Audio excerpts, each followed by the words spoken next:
नमस्कार दोस्तों, आज हम लोग बात करेंगे उत्तर के विशाल मैदान के बारे में।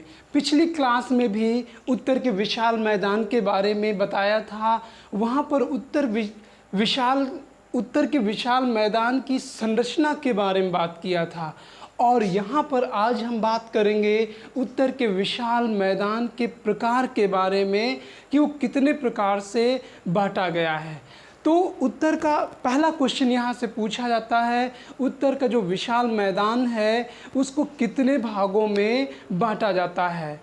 तो ये क्वेश्चन बनता है, तो उत्तर का जो विशाल मैदान है उसे 4 भागों में बांटा जाता है। पंजाब हरियाणा का मैदान, दूसरा है राजस्थान का मैदान, तीसरा है गंगा का मैदान और चौथा है ब्रह्मपुत्र का मैदान। दोस्तों, अब हम प्रत्येक मैदान के बारे में समझेंगे कि कहाँ पर स्थित है, कि नदियों से के द्वारा बहाकर लाई गई मिट्टी से इस मैदान का निर्माण हुआ है। इसके साथ साथ यहाँ पर कौन से दोआब का निर्माण होता है। फिर हम राजस्थान के मैदान के बारे में बात करेंगे कि यहाँ पर जो उपजाऊ मैदान है उसे क्या कहा जाता है। फिर गंगा को कितने भागों में बांटा गया है उसके बारे में हम लोग चर्चा करेंगे। फिर ब्रह्मपुत्र मैदान के बारे में चर्चा करेंगे। तो ऐसे जितने भी यहाँ से क्वेश्चन आपके बनते हैं सारे के सारे कंप्लीट हो जाएंगे। तो दोस्तों, शुरू करने से पहले आप लोगों से एक छोटी सी रिक्वेस्ट है, आप मेरे चैनल को सब्सक्राइब करिए, लाइक करिए, कमेंट करिए और शेयर करिए। चलिए बात करते हैं पंजाब हरियाणा का मैदान। तो पंजाब हरियाणा का मैदान का निर्माण कैसे होता है। तो यहाँ पर हमने बताया था कि उत्तर का जो विशाल मैदान है वहाँ पर हमने 5 नदियों के बारे में चर्चा किया था। सिंध, गंगा, ब्रह्मपुत्र और इसकी जो सहायक नदियाँ हैं उनके द्वारा बहाकर लाई गई मिट्टी से इस मैदान का निर्माण हुआ है। तो जो सबसे पहला नाम आता है सिंध, चूँकि सिंध उत्तर से जम्मू कश्मीर से जाती है, तो इसके द्वारा जो बहा कर लाई गई मिट्टी है, जो मैदान का निर्माण होता है वो पाकिस्तान पे होता है। तो यहाँ पर उस क्षेत्र को क्या कहते हैं, ये क्वेश्चन पूछा जाता है और हम इसे डिफाइन करते हैं। तो सबसे पहले हम देखते हैं कि सतलज नदी, सबसे पहले हम देखते हैं पंजाब हरियाणा के मैदान का निर्माण किस तरीके से होता है। तो पंजाब हरियाणा का जो मैदान है वो यहाँ से ट्रांस हिमालय से एक नदी निकलती है जिसका नाम है सतलज नदी। क्या नाम है? सतलज नदी।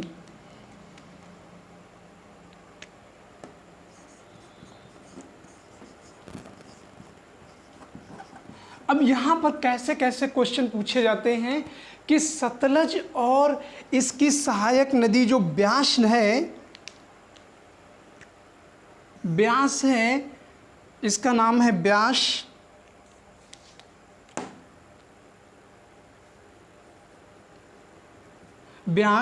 इनके बीच जो दोआब का निर्माण होता है उसे किस नाम से जाना जाता है। तो इस दोआब को बिस्ट दोआब के नाम से जाना जाता है। किस नाम से? बिस्ट। अब बिस्ट को याद कैसे करें? बा इसका सा इसका, तो ये क्या हो गया? बिस्ट दोआब। अब यहाँ एक नया शब्द आया है दोआब। तो दोआब क्या है ये समझें। ये 2 नदियों के बीच के क्षेत्र को क्या कहते हैं? दोआब कहते हैं। जैसे गंगा और यमुना के बीच का दोआब, उसी तरीके से सतलज और ब्यास के बीच का दोआब, ये सतलज नदी है।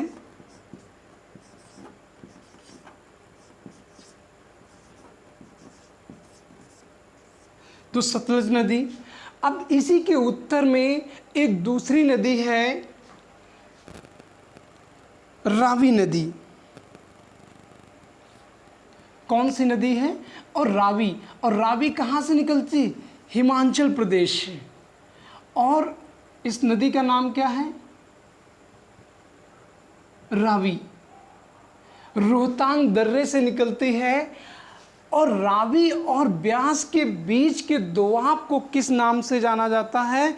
तो इस दोआब को बारी दोआब के नाम से जाना जाता है। किस नाम से? बारी दोआब से। अब बारी, ये ब्यास ये और रावी ये, तो इस दोआब का नाम क्या हो गया? बारी दोआब। तो ये क्वेश्चन पूछा जाता है कि ब्यास और रावी के बीच के मैदान को किस नाम से जाना जाता है? बारी दोआब। उसके बाद अब यही क्षेत्र क्या कहलाता है? पंजाब हरियाणा का मैदान। अब समझिएगा, ये क्वेश्चन पूछे जाते हैं चूँकि इस क्षेत्र में तो हिमाचल प्रदेश पड़ जाता है, तो ये पहाड़ी क्षेत्र पड़ जाता है, लेकिन जो पंजाब और हरियाणा का मैदान वो इस क्षेत्र में पड़ जाता है। तो ये क्या है? एक उपजाऊ भूमि है। इसके साथ साथ रावी के उत्तर में एक और नदी है जो पाकिस्तान के साथ दोआब बनाती है, और इस नदी का नाम है चिनाब नदी। क्या नाम है? चिनाब नदी। चिनाब या चिनाब? चिनाब। अब रावी और चिनाब के बीच जो मैदान बनता है उसे रचना दोआब के नाम से जाना जाता है। किसके नाम से? रचना दोआब। अब देखिएगा, जो बारी था ब्यास और रा, बारी या इसी को बादी दोआब भी कहते हैं, दोआब। अब रा इसका, चा इसका, और इन दोनों के मैदान को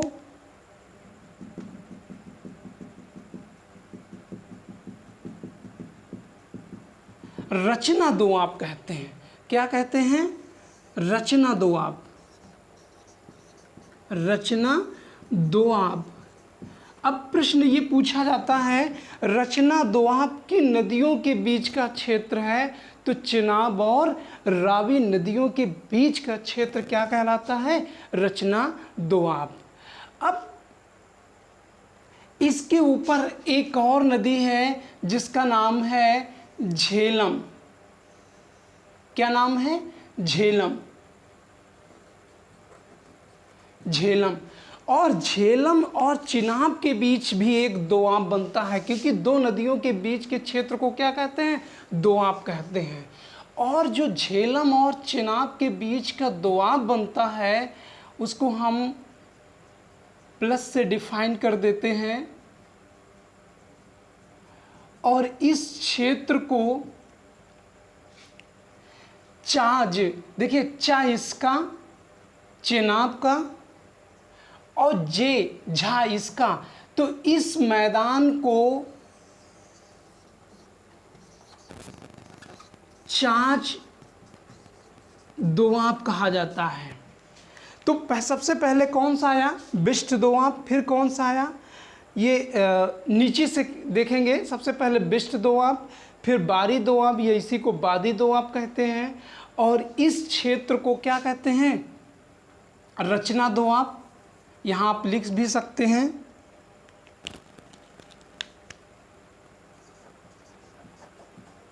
रचना दोआब। और ये कौन सा दोआब बन गया जाके? ये चाज दोआब बन गया। उसके बाद इस ट्रांस हिमालय से एक नदी और निकलती है, और इस नदी का नाम है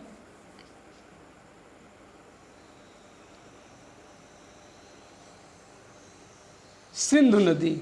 और ये सब जाके पंचनद, ये 5 नदी कहलाती है, इसी को पंचनद बोलते हैं। झेलम से लेकर सतलज तक का क्षेत्र ये कहलाता है, झेलम से लेके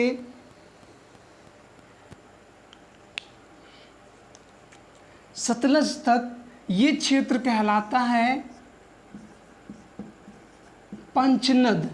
और पूछा जाता है पंचनद में कौन कौन सी नदियां हैं, तो झेलम, चिनाब, रावी, ब्यास और सतलज। उसके बाद आता है सिंधु नदी। सिंधु नदी, और सिंधु नदी कहाँ से निकलती है, ट्रांस हिमालय से निकलती है। और जब ट्रांस हिमालय से निकल के जम्मू कश्मीर होते हुए, लद्दाख क्षेत्र होते हुए पाकिस्तान में पहुंचती है, तो ये एक मैदान का निर्माण करती है। और इस मैदान को कहा जाता है सिंध सागर दोआब। तो सिंध सागर का दोआब कहाँ पर है, भारत में तो बहुत कम है क्योंकि ये क्षेत्र पूरी तरह से पहाड़ी क्षेत्र है, लेकिन ये पाकिस्तान में है। तो इस क्षेत्र का नाम है सिंधु सागर दोआब। तो सबसे अंतिम कौन सा होगा, सिंधु सागर दोआब। तो दोस्तों ये 5 दोआब मिलते हैं, बिष्ट दोआब, बारी दोआब, रचना दोआब, चास दोआब, सिंधु सागर। तो ये सबसे दक्षिण में ये है, फिर ये है, फिर ये है। तो कहने का मतलब अगर इसे हम पलट दें तो सबसे ऊपर कौन सा है, सिंधु सागर दोआब, फिर उसके ऊपर फिर उसके नीचे कौन सा है, चास दोआब, फिर उसके नीचे कौन सा है, रचना दोआब, फिर उसके नीचे कौन सा है, बारी दोआब या बादी दोआब, फिर क्या कहते हैं, बिष्ट दोआब। तो इनके नामों को पूछा जाता है कि इनके नामों को हम कैसे कोरिलेट करें। अगर इनके नामों को आप कोरिलेट करना चाहते हैं तो सिंधु नदी के आसपास वाला तो सिंधु सागर हो गया, लेकिन चाज तो चिनाब और जा से झेलम, चाज दोआब, यानी चिनाब और झेलम के बीच का दोआब कौन सा हो गया, चाज दोआब। रचना, रावी और चिनाब के बीच का दोआब कौन सा हो गया, रचना। और बारी, ब्यास और रावी, ब्यास और रावी नदी के बीच का दोआब क्या कहला है, बारी या बादी दोआब कहलाता है। और बिष्ट दोआब सतलज और ब्यास के बीच का मैदान क्या कहलाता है, बिष्ट दोआब। तो इस तरीके से ये क्वेश्चन पूछा जाता है और ख़ासकर यूपीएससी के लिए ये क्रिटिकल कंडीशन में क्वेश्चन बनते हैं और वनडे के लिए पूछे जाते हैं। तो ये छोटे छोटे क्वेश्चन पूछे जाते हैं। तो इस तरीके से उत्तर का जो विशाल मैदान था, पंजाब हरियाणा का मैदान, उसके बारे में हम डिफाइन कर दिए। अब तो दोस्तों ये क्लास कैसी लगी, अगर अच्छी लगे तो आप मेरे चैनल को सब्सक्राइब करें और शेयर ज़रूर करें। उसके बाद इसी के दक्षिण में पश्चिम की तरफ आप देखते हैं राजस्थान का दोआब है और पूर्व में गंगा का दोआब है और यहाँ पर ब्रह्मपुत्र का दोआब है। तो इसे हम अगली क्लास में डिफाइन करेंगे। ठीक है, थैंक यू।